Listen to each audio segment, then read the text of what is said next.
You're listening to Together NJ, the podcast that's here to bring some joy into your day. Us resilient New Jersey folks keep finding ways to make things better for friends, neighbors, and even strangers during this time of crisis. NJ.com journalists are here to tell those stories of showing love in big and small ways.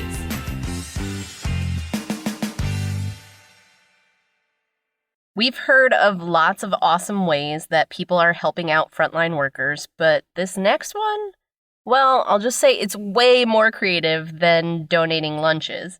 I'm Jessica Remo, a reporter on the features team here at NJ.com, and I'm with reporter Josh Axelrod. Hi, Josh. Hey, Jess. Thanks so much for having me.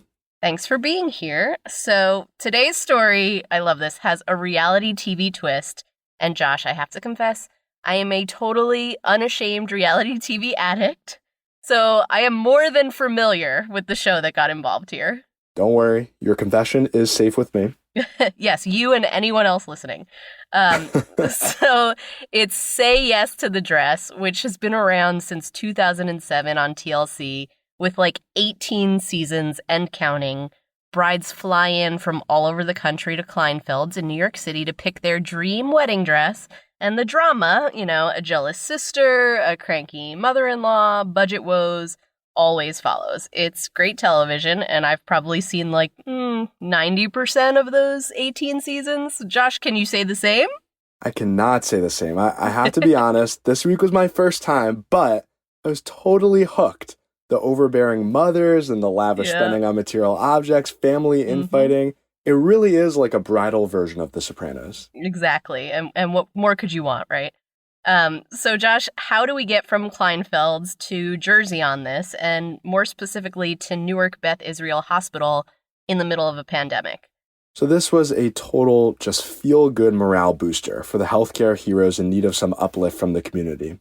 Basically, the Frontline Appreciation Group of South Orange and Maplewood, or FLAG, which has already raised nearly $90,000 to provide meals to hospital employees. Wow. They decided to do something different this time. Instead of meals, they coordinated with Kleinfeld's and donated bridal dresses to 8 brides-to-be who got to say yes without spending a dime. Wow, that is huge. Bridal dresses are so expensive. I can only imagine how amazing a bride would feel to get one for free, especially a dress from Kleinfeld's, and especially at a time when so many couples are having to adjust their wedding plans. Right. It was a really special event for sure.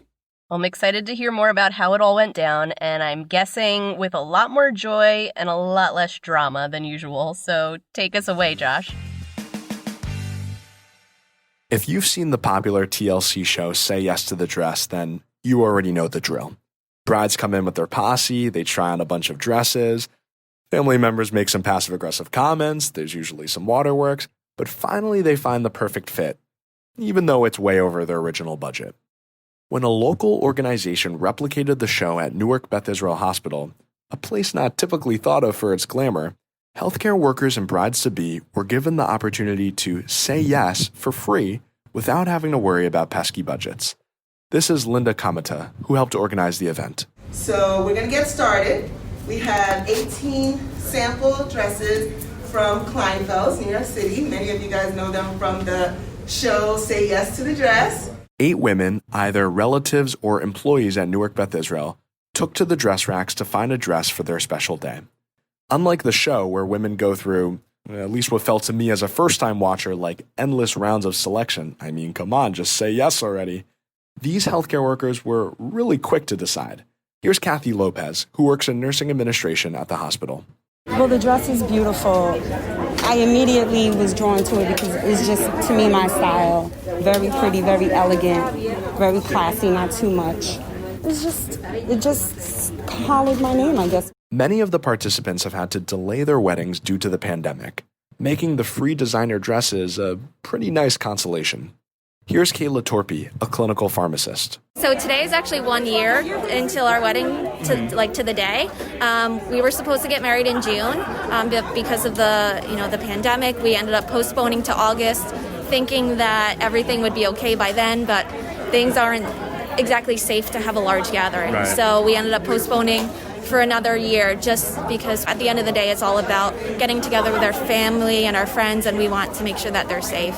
So when next June finally arrives, here's what Kayla will wear when she marries her high school sweetheart, Abelardo. The dress I picked out is kind of like a more form-fitting top, lace, kind of like a floral lace with a more like flowy chiffon bottom. Now, Diana Valencia was actually able to get married in April, but there's a catch.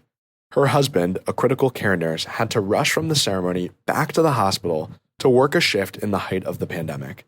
Now, with a beautiful new dress, she's planning a much bigger ceremony for next year, hopefully with no interruptions this time. She may have already said yes to her husband, but now she's saying, Yes, I say yes to the dress. I spoke with the CEO and president of the hospital, Darrell K. Terry.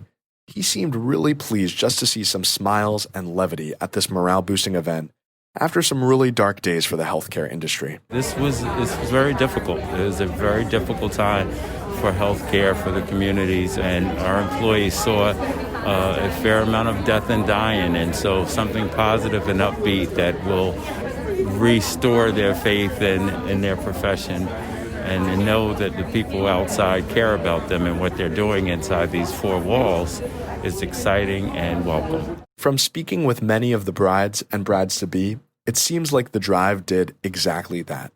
Here's Kathy, who we heard in the beginning after her dress called out to her. This means so much because during the pandemic, it was really depressing coming to work. It was really hard, very challenging, and there were really dark days. To have an opportunity to participate with this function or this opportunity, it just kind of brought some shimmer, some light to the darkness, that we had to endure. If you want in on more good news, you can check out NJ.com/TogetherNJ. And while you're there, please consider supporting our local journalism with a voluntary subscription by heading to NJ.com/supporter to sign up today. I'm Josh Axelrod. Thanks for listening.